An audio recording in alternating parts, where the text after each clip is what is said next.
Lesson 1. The Magic Faith of Intuition.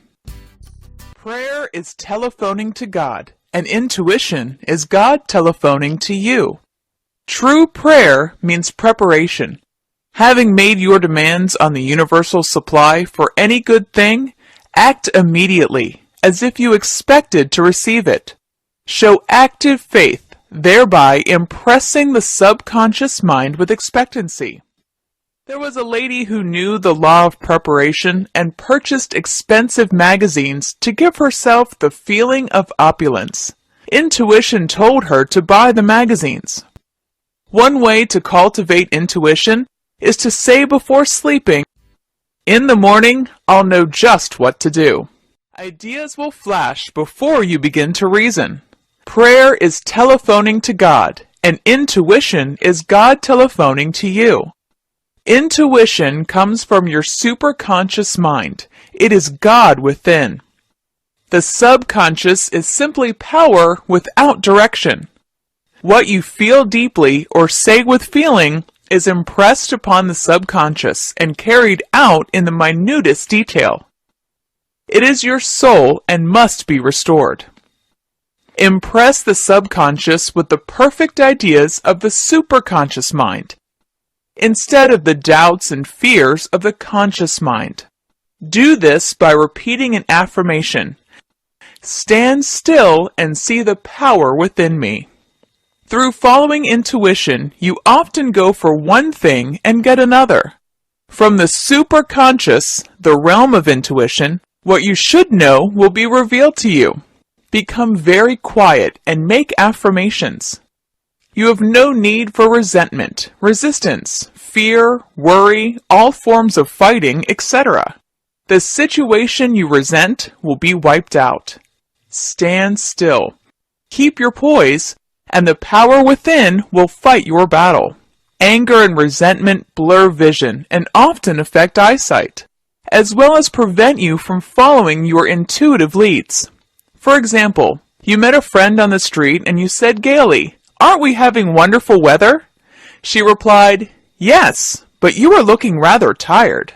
Then you answered, with feeling, making your first false move, "Oh no, I've never felt more rested in my life." Then she replied, "Well, perhaps you look badly because you have such an unbecoming hat." Filled with resentment, you hurried home to look into the mirror to see what was wrong with the hat. You had a pain in the back of your neck, for your attitude of mind has caused congestion there. From this comes the slang expression, "You give me a pain in the neck." You are now ready to contract a cold or something worse. Call on the law of forgiveness at once. Send love and goodwill to your friend, and say, "Oh, power above, give me another chance. This time I won't argue. I'll be non-resistant, loving and kind." You have neutralized the congestion and the ensuing ills. The next time you meet your friend, you are filled with goodwill, and you really do not care whether she likes your hat or not. You say, "What a lovely day," and she will reply, "How well you look! Where did you get that cute hat?" There is no emotional response to a situation. You have finished with it. Otherwise, you have the same experience over and over again. Poise is the pearl of great price. The game of life is a game of boomerangs. Whatever you send out comes back. It is said to do unto others as you would be done by them. You cannot hurt anyone without hurting yourself. All of us are linked by a mysterious magnetic force. What you send out in word or thought against another reacts on yourself. If a person is purely on the mental plane, his comeback, or karma, takes longer. If you are developed spiritually, it returns very quickly. The more you know, the more you are responsible for. So learn your lessons and be thorough with the long road of experience. Send goodwill to your seeming enemy, and you surround yourself with a great aura of protection.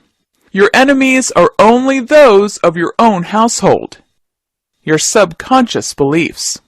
If you hate and resent a situation, you have fastened it to yourself, for you attract what you fear or dislike. When someone has been unjust to you, you are filled with wrath and resentment. You cannot forgive that person. Time rolls by, and another person does the same thing. It is because you have a picture of injustice engraved in your subconscious. History will repeat itself until you think you are cursed with misfortune and injustice. There is only one way to neutralize it. Be absolutely undisturbed by the injustice and send goodwill to all concerned.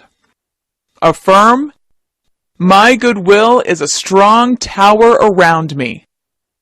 I now change all enemies into friends, all inharmony into harmony, all injustice into justice." You will be amazed by the working of the law. One of my students brought harmony out of chaos in her business affairs by using the above statement. Affirm, "My goodwill is a strong tower around me." As the alchemists of old transmuted all base metals into gold, you have the power to change all evil into good. Affirm, "My goodwill is a strong tower around me.